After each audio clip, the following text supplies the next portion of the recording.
If you enjoy playing single-player games offline, PS4 won't require you to check in online periodically.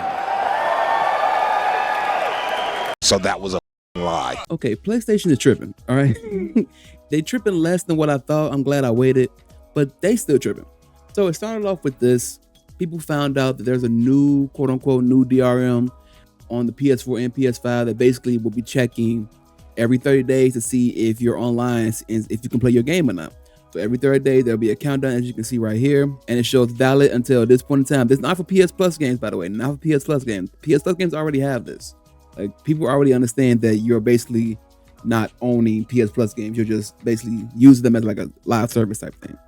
But with this new thing, it will check every 30 days, see if you have online services and if you have the right to play the game. And then if you don't, you can't play the game if you're not online. Basically, always online DRM. Sounds familiar, huh? Back in the old Xbox One, PS4 days, but we'll get to that in a second. Basically, this blew up, right? People started panicking for good reason, wondering what the hell is going on with this new terrible DRM thing, right? And then does it play? Who does a lot of game preservation things and like checking to see if games play offline?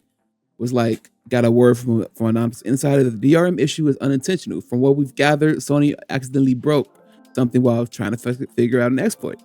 They've known about the confusing UI for a while, but didn't see it as urgent, hoping for a clarifying statement. Yeah, this made it seem like it wasn't supposed to be a real thing, or it wasn't a real thing, until people started checking for themselves. And when people started checking for themselves, they found out that, yeah, no, this is pretty much a real thing that Sony has implemented. Yeah, so the PS5 license lockout is real. Hikamori Media says this. It applies to fully purchased games that were brought out after March 2026. Can't use this content, can't connect to the service to verify your license, wait a while, and then try again. So he's trying to launch a game that he bought, but he can't play it because he's offline and has not checked to see if he has licenses online. Right? People are like, oh shit, this is 100% real. Sony, what the fuck are you doing? People started asking PlayStation support, which is like, sometimes you might get a person and sometimes, probably 90% of the time, it's going to be AI. But they started asking PlayStation support. Thank you for your interest on the 30-day timer that has been applied to all new purchases. Affected content. Games purchased digitally after March 2026. Offline functionality. If the console does not connect to the internet within 30 days, the license expires and the game may refuse to launch until a connection is restored. Primary console restrictions. Setting the console as the primary does not bypass this 30-day requirement. The 30-day is a valid period and is not a sign of the account restriction or anything like that. So they're saying, nah, this is a new feature. Nah, this ain't no bug, no issue, no nothing. It's a thing that we've implemented, and if you buy any game after the March 26th update, you're gonna have that feature, quote unquote feature. So that sucks, right? But a couple days passed. I'm glad I waited. Everybody was into this. Everybody was like trying to figure out what exactly is going on with this. People were taking out their batteries from their PS5, putting in like dead batteries to see what was happening and stuff like that. So it turns out, right? So recent era user Andrew Shrew, and now also confirmed by Does It Play, appears to have figured out what's going on with the PlayStation's DRM. The good news is it's only a temporary DRM, not permanent. Here's how it works. When you buy a digital game, you are issued a temporary 30-day license for offline play. Temporary. The license automatically transitions to a permanent license that will be free from future online check-ins anytime you connect after the 15th day of ownership. So you basically are doing a weird licensing for the first 15 days of owning the game, which is fucking still weird, but we're gonna keep reading. But you have to log in or be connected to the internet for it to switch. So you will lose the license to the game if you don't connect within or after the 30-day period, but you will be unable to play the game after 30 days till you do. After which will turn it into an indefinite DRM free license, right? Previously, you will be given an indefinite online play license from the get-go. So they basically took away the permanent one, which that we've done for years, and was like, nah, because there's issues. I'll get into it in a second, but there was issues, and it's like, nah, we're gonna do this 15 period and then give you the permanent license. So to sum this up, you're given a 30-day license for the game at the beginning once you buy a game. Then after 14 or 15 days, if you check in online like one time, it becomes a permanent license. So that you don't have to check in anymore, allegedly. That's how it's going to work. It's this new DRM kind of new, but kind of not new. And everybody's theorizing, right, that they're doing this for a couple of reasons. One, of course, is jailbreaking. Jailbreaking has been exploded for PS5. If you don't know, if you're not to know, they found a way to exploit a lot of different things, and basically they're trying to get around that by having the game having to be checking in online. But I'm pretty sure people will find a way around that too, because we have another game that I'll get to. Where is it? I might as well get to it now. Because 2K, the 2K company, did this with their sports games. Because the Nouveau, which is another DRM thing, already has this feature, but most developers don't use it. But because the Nouveau is basically kind of getting cracked like instantly now, but not like 100% cracked, because you still have to do certain things with your PSC to get it to work. But games are being cracked basically instantly now. And the Nouveau has this feature that has the game check every 15 days to see if you own the game. And they thought that was a solution, but turns out it's not, because this game right here, Top Spin 2K25, turned it on, right? And pretty much they fixed this so you don't have to worry about expiring tokens for the game. So they're doing all this weird DRM shit to stop people, but it's not stopping the people that's cracking the game, because guess what? They're faster when it comes to this shit. I'm sorry. We have found out that it's a temporary license and until the 14th day, and then you get a free permanent license afterwards. Still nasty, still gross, but way less painful than it not working at all. Because the extreme was what we all thought was that 30 days pass and now you have no access to this game. That's not the case. So this is a perfect example. Someone tested, and they tested the game. They like they said, shout out to Big OG. I tested this with my digital copy of Resident Evil Requiem that I purchased on April 10th on PS5 Pro with CMS body removed and disconnected from the internet, and it still works. It seems like this person's finding is correct, that it switches to a permanent license after 2 weeks. So more proof. We still need more examples because we're gonna need more time with this because it's a brand new thing. But looks like 2 weeks. After 2 weeks, you have a permanent license to your digital game. I just found it all still gross and nasty because what about purchasing a game, right? A ton of DLCs before March 2026, but in April, I purchased a single DLC for that game. What will happen then? Do I get a new timer? And I think the answer would be yes. You would get a new timer for that DLC, maybe. Not necessarily the whole game, but it is a conversation though. Like, what happens if you just purchase more DLCs over and over again and you have multiple clocks and timers that you have to worry about? Like, I don't know. I don't like this at all. I think it's fucking gross. I think it's fucking nasty. I think it's going back to what everybody hated like over a decade ago. But we've come to a time period now that we're more accepting of online shenanigans because we're always online. Because I don't think people remember this. This is how you share your games on PS4.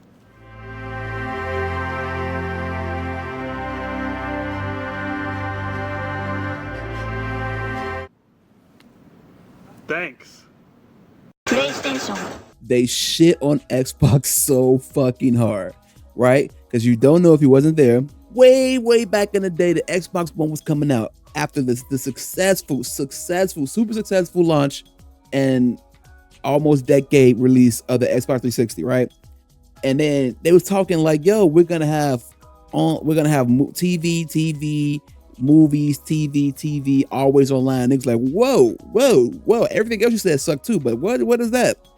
So if I'm not mistaken, let me see if I can find it. So it was Don Matrick. He was the overhead of the Xbox at the time. He was interviewing about Xbox One with Jeff Keighley, funnily enough. And this is a response to people being upset about having to be always online. It's a great line for games. Yeah, and absolutely. I think people are going to love it, and then they're going to understand what we're trying to create and how it links games and entertainment, the functionality of the box, some of the advantages that you get of having a box that is designed to use an online state. So that, to me, is a future-proof choice, and I think people could have arguably gone the other way if we didn't do it, and fortunately we have a product for people who aren't able to get some form of connectivity. It's called Xbox 360. Right. So stick with 360. That's your message if you don't like it? If you have zero access to the internet, that is an offline device. I mean, seriously, when I read the blogs and thought about who's really the most impacted. There was a person who said, hey, I'm on a nuclear sub. Right. And I don't even know what it means to be on a nuclear sub, but I've got to imagine that it's not easy to get an internet connection. So he said that dumbass shit out of his mouth. He said that dumbass shit out of his mouth that, hey, if you can't get an online connection, if you don't got a stable one, I got a product for you. It's the last gen. Don't even try to get the new gen. Don't even touch it, because we're doing it. We're doing it. And then guess what happened? A decade plus of Xbox being dog shit. A decade plus of people hating on them. A decade plus of people not buying their console, because guess what? You shit on people who for no reason. For no reason, when it's one of the most anti-consumer things you could possibly do. It's basically just take away things that you gave people and having to force people to play a certain way that you want them to play. Because most games people play, that's not like a live service demon. Like if you're a normal gamer, most games you play are offline. Like you're not really playing all these games online anyway. And the fact that there are games, single player games, are still coming out. I'm looking at you, Assassin's Creed, Black Flag, Resync, whatever the fuck you call it. Those single player games coming out that's always online, it makes no fucking sense. So yeah, and the funny thing is though, to compare this situation with the PlayStation situation, at least when Xbox were gonna do this online always DRM shit, when they were gonna do this always online DRM shit, they were gonna give you features that were good. They were gonna give you basically a similar thing to Steam's family plan. If you don't know what Steam's family plan is, basically you can have a couple of people, friends, family, whatever, come together and combine y'all libraries together, y'all game libraries, and basically y'all can play anybody's game at any point in time as long as you're connected to the internet. You can't play them at the same time, right? That's the only catchback. That's the only like downside. But I can play almost every single game that somebody has in their library if they bought it on Steam. Crazy. It's crazy good, crazy reasonable, and understandable. They were gonna do that allegedly. That's what people were investigating during the time period. But now we're seeing PlayStation do something kind of similar, and it's just a negative. Nothing is really good about it besides you just taking away our rights. Like, so yeah, I am interested in seeing how this goes. Like, I seen this post. Imagine if Asha Sharma made a video like this, but playing a game on Xbox 30 days after you purchase it digitally while remaining offline. Because this is the perfect example of just being on top of your shit. And I don't, unfortunately, think Xbox is constantly on top of their shit just yet. They're trying. We'll get to that. They're trying to get on their shit, but they're not as on point as PlayStation was at this time, when they just caught wind of something and they was like, nah, we're gonna promote our shit by shitting on them. Because funny thing too, PlayStation was gonna do the exact same thing. They were gonna do the exact same thing, but they dodged the bullet by going second in the E3 conferences, because they always go behind Xbox. So Xbox went first and got shit on, and then they was like, hold on, we got this, we can make something happen. And they changed their whole game plan. So don't trust no company like this. Like, there's a lot of sheep, a lot of fucking dick riders, a lot of dick munchers, a lot of fucking niggas that ride the dicks of these companies till it falls off, because they just believe that they have their best interest in them for them. Like, they don't care about you at the end. Like, you're gonna suck them up when they're gonna go to the next person, because guess what? They all care about is cash flow. Are you paying now? Are you staying on my platform? Retention, all that stuff. They don't care about your actual rights and what you actually want. Like, if they could limit you, which they already done. They've already limited you so much of what you can do on PlayStation, especially. Like, go buy a digital code for a game somewhere else outside of PlayStation. You can't. You really can't. So they've already limited a lot of stuff you can do, and they would do it more if they could. And you can see them always testing the water. They're always testing the waters, right? So yeah, this is just another nasty thing that happens when you are number one in the space. And they're not even technically number one. I think Nintendo's number one. But that's what happens when you have no real competition and you constantly do dumb shit. But it's not the end of the world, but it is something that doesn't need to exist and only makes the platform worse for everyone else but them. It makes them feel better because, you know, they can stop some people from hacking and some people from jailbreaking and some people from buying the game, refunding it, and then still being able to play the game offline. Like, it stops those people, but it doesn't really help the majority of people at all. All right, there's a Call of Duty movie coming out. There's a Call of Duty movie coming out, apparently. It's coming out June 30th, 2028. This is all we got, basically. And then I saw that there was a quote. Call of Duty director called war games pathetic and said playing them is weak. And he's now making a war movie about a video game. Now, to be fair, in 2013, Peter Berg certainly would not have found himself writing and producing and directing a Call of Duty movie. He said in 2013, right? Berg, Esquire asked him what he thought about war video games and the Call of Duty movie, and the director said, pathetic, keyboard courage, can't stand it. The only people that I give a Call of Duty get out of jail free card is the military. They're out there serving and they're bored and they want to entertain themselves. Okay, maybe kids. I think it's pathetic. I think anyone who sits around playing video games for hours is weak. Get out and do something. And now he is the one who is directing a Call of Duty movie. And I don't understand how we get in these situations with video game movies. For the video game movies, TV shows, they always seem to be people who don't care about the medium at all. And that's fine. You don't got to 100% care about it, but at least understand why it's beloved. Like, that's the bare minimum. Like, to understand why people like it and maybe incorporate some of that into what you're creating. Not saying you got to do a one-to-one. You don't got to do that. You can have your own interpretation and try to make it better. But then when you try to do that and you don't care enough about it, you get things like the Resident Evil series multiple times. Like every live action Resident Evil sucks. The first Resident Evil was okay, and then 2 and 3 were entertaining, right? With Mila Jovovich and like Mike Epps. Most of them movies are ass, and I, as a Resident Evil fan, I just refuse to acknowledge them being real things anymore. But there's a new Resident Evil movie coming out too, and I don't feel good about that too, because that's coming out in September, and it's like the director is basically on and off about doing right by the games, but then saying having his own interpretation. It's like, I just don't trust most of these new things if the creators are not involved. The Last of Us was good because they had a hands-on approach by having Neil Druckmann work on there as well. Fallout, but that's the Todd Howard was all up on it, and I think Fallout is probably the best example.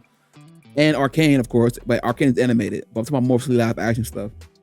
Fallout's the best version of that because it doesn't really like involve. It's not a one-to-one retelling of any Fallout story. It is its own unique story. But because Bethesda's created such a great world in the Fallout universe, it is able to create great stories in that universe. But you have to know that world and that universe in order to do so. That's why I think that's one of the best adaptations ever. Like, we have things like the Zelda movie coming out. The Mario movies are apparently good enough. The Sonic movies are good. Like, there's so many adaptations coming out now because they realize that there's so many IPs in gaming that you can just grab and do something with. And just like, I don't know. And another example is the Far Cry series. Noah Harley says Far Cry series won't be adapted in any other games as he thinks the audience skip the story cutscenes in those games.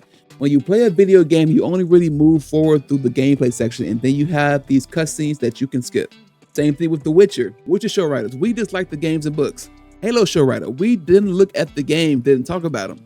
Why do people keep giving video game adaptations to people who hate video games? Like, there was a Halo TV show where Master Chief just permanently has his helmet off most of the time. I don't think we've ever full on seen Master Chief's face.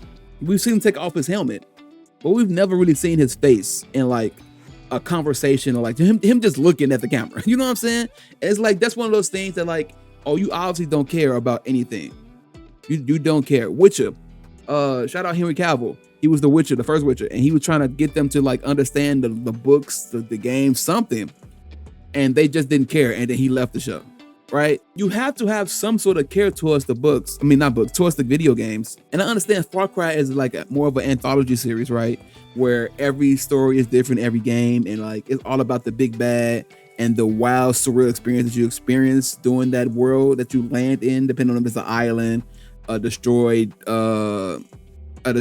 like weird American area. Like, it doesn't matter where you are, but it has to have those elements. So like, Far Cry is probably the more easier example of that, but saying when you play a video, this quote right here just lets you know that you don't know anything about video games at all. and that you don't understand that a lot of people play video games for the story. Yeah, I don't get why we keep handing these things to people who don't care about the medium. There is though a Battlefield movie apparently in the works with Michael B. Jordan to produce and maybe star in.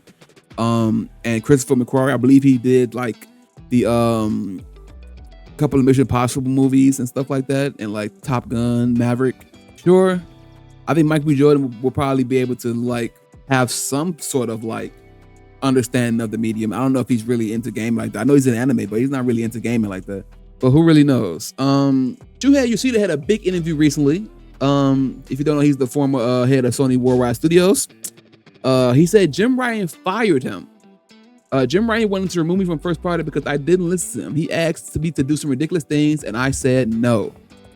There's a whole interview if you want to go read about it. Sorry about the flashbang, but Shuhei Yoshida was. I'm currently thinking about making a video about the faces of gaming that we don't really have anymore.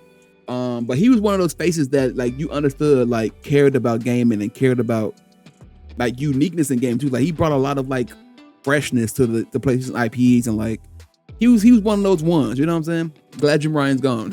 Talk about some W's, I guess. Xbox was having a good couple of weeks. Game Pass Ultimate, kinda. I kind of have some little negativity to go along with this. Bear with me. Game Pass Ultimate has become too expensive for too many players. This is Asha herself saying this on Twitter. Starting today, we're dropping the price from $20.99 to $22.99 for Ultimate, and saying future Call of Duty titles will no longer join Game Pass Ultimate on day one. They will join this tier the following holiday after launch, about a year after.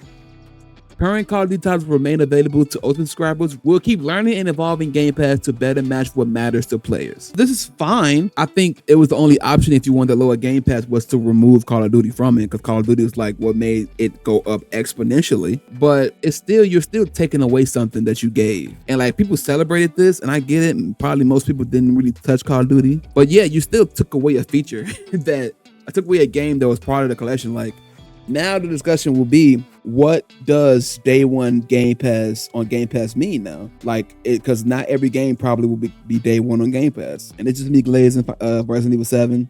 7 million sales, the fastest in the series history. Fuck Resident Evil 6. I don't care what nobody say. Fuck Resident Evil 6. But let me know what y'all think.